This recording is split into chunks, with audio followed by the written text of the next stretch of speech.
السلام عليكم ورحمة الله تعالى وبركاته متتبعينا الكرام، أتمنى تكونوا بخير وعلى خير إن شاء الله. اليوم جبت لكم وصفة صيفية واقتصادية 100%. هاد الوصفة تنحي لكم الحيرة تاع الغداء والعشاء، وتقدروا كذلك تعتمدوها كوجبة لضيافكم. اليوم راح نطيب معكم شكشوكة في المقلاة، يعني عادية بدون بيض، بدون لحوم، وجد اقتصادية. أول حاجة جبت مقلاة، حطيت فيها 4 ملاعق كبار زيت نباتي، حطيت فيهم 2 بصلات متوسطين، وإذا كان عندكم بصلة كبيرة حبات كثير. قصتهم شرائح، يعني من أحسن يكونوا شوية شان هكذا باش ما يذوبليش وما يتحرقليش داك البصل. بديت نقليهم، بعد ما بدا هذاك البصل زدت حبة نتاع الطماطم كنت رطيتها وشيحتها شوية في المقلاة، وحطيتها فوق هذاك البصل ونخلطها مليح حتى تذوب هذيك الطماطم مع في الزيت نتاعي. طبعا دائما هنا نبقى نحرك مليح، وهنا دائما نحبو نغطيو المقلاة تاعنا هكا باش البخار هذاك ما يروحلناش ما يضعلناش. بعد ما هنا زادت بالي هذاك البصل، حطيت شويه ملح وملعقه صغيره طماطم مصبره وشويه راس الحانوت. طبعا هنا التوابل تقدروا تستغنوا عليها ولا تحطوا التوابل اللي تحبوا. حطيت كذلك شويه نتاع الثوم، لانه الثوم راح يطلق بالماء خياليه، نخلطها مليح. وهنا زدت شويه نتاع الماء هكذا باش ما يسخليش هذاك البصل وما يتحرقليش، ونخليهم يتقلاو هنا على نار متوسطه. وهنا دائما نخليهم يتقلاو مع التحريك المستمر.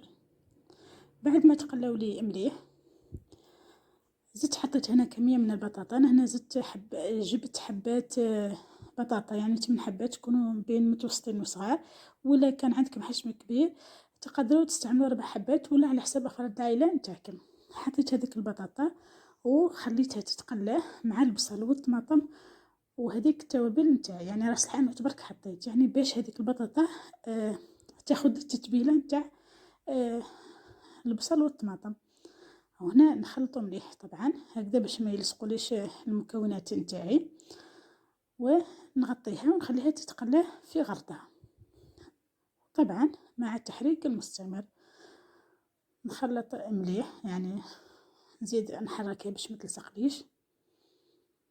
وكما قلت لكم النار تكون متوسطه مايله، يعني تروح للهادئه، يعني من احسن تكون قليله هكذا باش ما هذيك الخضر نتاعي يطيبوا في غرضهم وما ينشفوليش.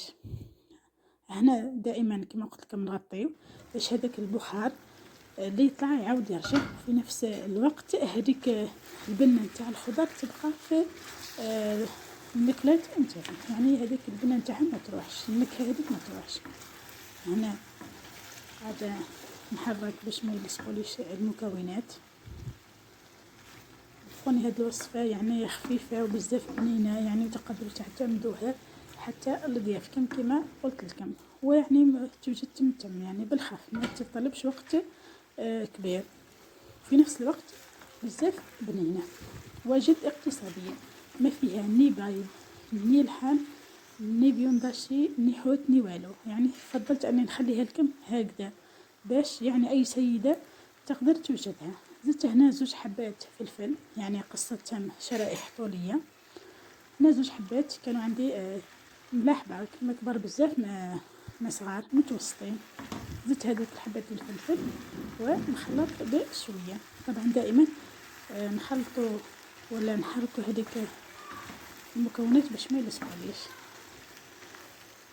حركوا مليح. ودائما كما قلت لكم نغطي المقلاة نتاعي ونخليهم يتقلاو في غرضهم. صحة وعن تجربة، يعني هذه الخضر كي يطيبوا على نار هادئة يعني يطيبوا ومحافظين على البنة نتاعهم، في نفس الوقت ما نزيدلهمش الماء بزاف.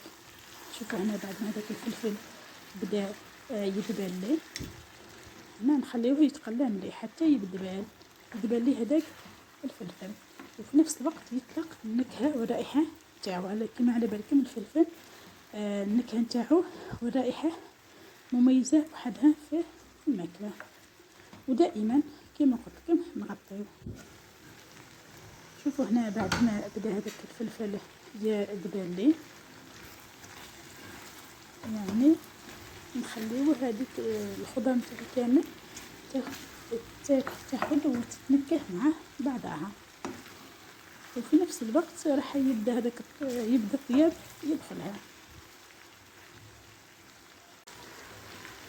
هنا بعد ما هذوك الخضر نتاعي كامل بداو يتقلاو يعني يدبالو حتى البطاطا بدا يدخلها الطياب، جبت 2 كيسان نتاع الماء ومرقت بهم، وهنا قاعده نخلط مليح يعني اسم نحرك هذاك المخلط نتاعي باش ما يلصقوليش المكونات وما يتحركوليش وما يعطيوش هذيك الرائحه اللي ما مليحاش، يعني تحريك ضروري ولازم. يعني هاد الوصفه نتمنى انكم تجربوها. انا طبعا زدت الكميه الاخرى نتاع الماء، وكذلك هنا زدت اضفت يعني قرن نتاع الفلفل الحار. طبعا والحار اختياري، اللي ما يشتيش الحار وما يساعدوش يقدر يستغنى عليه، لكن صدقوني رايح يمد واحد البنه يعني روعه، يعني هذيك النكهه نتاعو الرائحه نتاعو مميزه. وطبعا نغطيهم ونخليهم يطيبوا لي على نار متوسطه كما قلت لكم تميل الى الهادئه، يعني تكون نار قليله. وهنا بعد ما طابت لي شوفوا هنا النتيجه، هذيك الخضر نتاعي طابوا بلا ما يتغير الشكل نتاعهم ولا اللون وبلا ما يذوب لي. يعني هنا شوفوا جات ما شاء الله، مام هذيك البطاطا دابت يعني زبده. شوفوا هنا نتمنى تكون الصوره واضحه امامكم، يعني جات طبق ما شاء الله. وطبعا هنا اللي يحب يزيد اضافات تقدروا هنا نزيدوا البيض ولا الفيونداشي، يعني قبل لا تبدا توصل المرحله الاخرى يطيب تزيدوا الفيونداشي. شوفوا هنا يعني جات ما شاء الله، يعني البطاطا هذيك دابت يعني جات طابت ما شاء الله، واحد البنه ما نقول لكمش عليها، حتى تجربوها تشوفوا تذوقوا البنه نتاعها، يعني جات روعه ما شاء الله.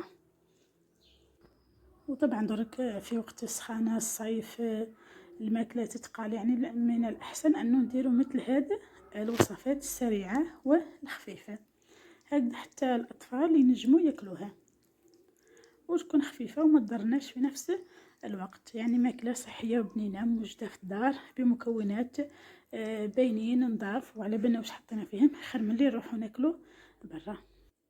في الاخير ما عندي ما نقول لكم غير نقول لكم نتمنى تجربوا هذه الوصفه وتنال اعجابكم وتجربوها وتخليونا آراءكم في التعليقات، وبفضل وليس امرا البنات ما تنساوش تدعمونا بجام وابوني للقناه هكذا باش الوصفات نتاعنا يستفاد منهم اكبر عدد ممكن من المشاهدين، وفي نفس الوقت تشجعوني. شوفوا هنا بعد ما حطيته لكم في صحن التقديم، يعني هنا باش حبيت نبين لكم كيف ما شوفوا هنا، يعني ما شاء الله صدقوني وصفه بزاف بنينه، اتمنى تجربوها. وفي الختام نقول لكم سلام الى فيديوهات قادمه ان شاء الله.